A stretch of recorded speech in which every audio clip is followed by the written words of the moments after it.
بسم اللہ الرحمن الرحیم۔ یزید مرا تو اس کے بیٹے معاویہ بن یزید کو حکومت سونپ دی گئی۔ معاویہ بن یزید ایک نیک دل، خدا ترس، متورو، پرہیزگار اور ایک حق شناس انسان تھا۔ ہر وقت ان پر گریہ تاری رہتا اور وہ احساس ذمہ داری سے خدا کے حضور روتے رہتا۔ وہ کھلم کھلا کہا کرتا تھا کہ ہمارے والد نے بڑا ظلم کیا اور جبرن حکومت قائم کی۔ معاویہ بن یزید نے 40 دن حکومت کی۔ اس دوران اس کی خواہش رہی کہ وہ اقتدار حضرت حسین کے فرزند حضرت زین العابدین کے حوالے کر دے۔ ناظرین گرامی، یزید کے 12 بیٹے اور 5 بیٹیاں تھیں، جن میں سے اسے اپنے بڑے بیٹے معاویہ سے بے حد پیار تھا۔ اس نے اپنے پہلے بیٹے کا نام اپنے والد کے نام پہ رکھا تھا۔ اسی بیٹے کو یزید نے اپنا جانشین بھی مقرر کر رکھا تھا، اسی لیے یزید کے اس بیٹے کو معاویہ ثانی بھی کہا جاتا ہے۔ اس کی تعلیم و تربیت بھی شہزادوں کی طرح ہی کی گئی۔ یزید چاہتا تھا کہ اس کا یہ بیٹا اس کا حقیقی جانشین بنے۔ یزید نے حکومت سنبھالتے ہی اپنے دونوں بیٹوں خالد اور معاویہ کو اس وقت کے بہترین استاد عمر المخصوص کے مکتب میں 3 سال کے لیے بھیج دیا۔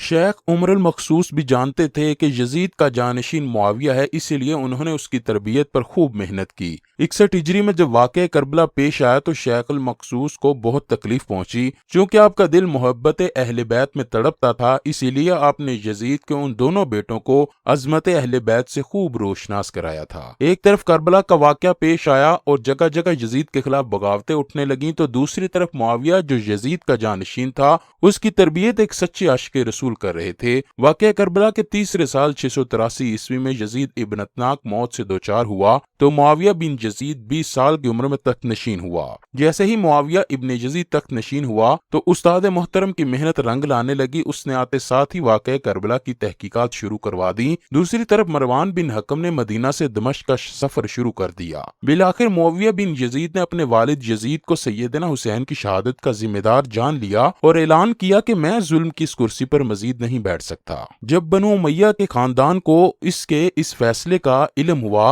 اور سمجھ گئے کہ حکومت بنو امیہ کے ہاتھ سے نکل جائے گی، تو انہوں نے کسی سازش سے معاویہ بن یزید کو زہر دے کر شہید کیا اور اقتدار پر مروان نے قبضہ کر لیا۔ عبداللہ بن زبیر نے مروان کو شام دھکیل کر زبردست سیاسی غلطی کا ارتکاب کیا تھا۔ چنانچہ مدینہ منورہ سے جب مروان بن حکم شام پہنچا اور تمام امویوں نے مروان کے وجود کو غنیمت جانا اور باہمی مشورے اور رائے کے بعد دوسرے 2 خلافت کے دعوے داروں کی بجائے مروان بن حکم کو ہی 683 میں اپنا خلیفہ چن کر اس کی بیعت کر لی۔ قبیلہ بنو قیس نے امویوں کے اس فیصلے کو تسلیم کرنے سے انکار کر دیا۔ چنانچہ مروان اور حامیان عبداللہ بن زبیر کے درمیان معرکہ مرج راحت پیش آیا، جس میں بنو قیس کو شکست ہوئی اور اس طرح عبداللہ بن زبیر کی قوت کو پہلی ضرب کاری لگی۔ معاویہ بن یزید خلافت سے دستبردار ہونے کے بعد زیادہ عرصہ زندہ نہیں رہا، بس 40 دن رہے اور 18 یا 21 سال کی عمر میں 64 ہجری میں اقتدار کے بھوکے بیڑیوں نے انہیں موت کے گھاٹ اتار دیا۔ معاویہ بن یزید نے اپنے اس خطبے میں اپنے باپ کی مذمت کی اور حصول اقتدار کے سلسلے میں ان کی تمام تر جدوجہد کو بڑے واضح طور پر ناحق قرار دیا۔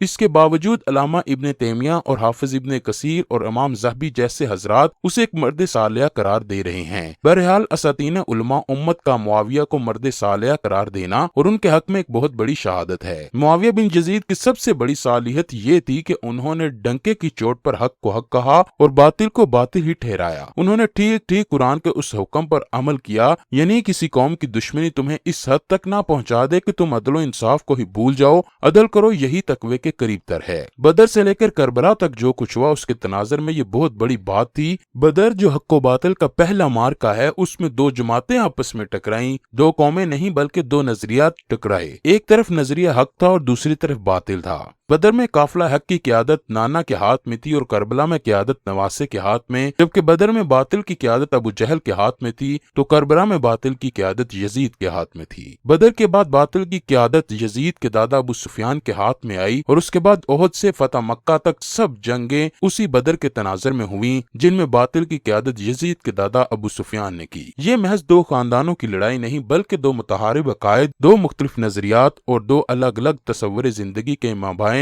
حق و باطل کے مارکے تھے۔ بدر میں جو 70 کافر مارے گئے ان میں سے اکثریت کی گردنیں امام حسین کے والد علی بن ابی طالب کی تلوار سے کٹی تھی، اسی لیے قریش نے ہمیشہ حضرت علی کے خلاف متحدہ محاذ کھڑا رکھا۔ سانحہ کربلا کے بعد یزید کے متعلق ہمیں یہ روایات ملتی ہیں کہ اس نے کہا تھا کہ آج میں نے بدر کا انتقام پورا کر دیا۔ ان تمام حالات کو ذہن میں رکھیے اور پھر جناب معاویہ بن یزید کا اپنے باپ کے اقتدار کو خلاف حق کہنا اور اقتدار امام زین العابدین کے حوالے کرنے کی کوشش کرنا، اپنے باپ کی مذمت اور امام حسین کی تحسین کرنا، دراصل سورہ مائدہ کی آیت مذکورہ آیت کی عملی تفسیر ہے کہ قرآن نے کہا تھا ایمان والو اللہ کی خاطر انصاف کے ساتھ گواہی دو اگرچہ وہ تمہاری اپنی جانوں، آباؤ، اجداد اور قریبی عزیزوں کے خلاف ہی کیوں نہ ہو۔ اگر معاویہ بن یزید کے خطبے پر غور فرمائیں تو اس نے ایک ایک لفظ خدائے بزرگ و برتر کے اس حکم کی عملی تصویر تھی۔ اپنی حکومت کے 40ویں اور آخری دن یزید کے بیٹے نے واقعہ کربلا کی تحقیقات مکمل کی اور پھر دربار سجایا اور تمام اموی خاندان کو مدعو کیا۔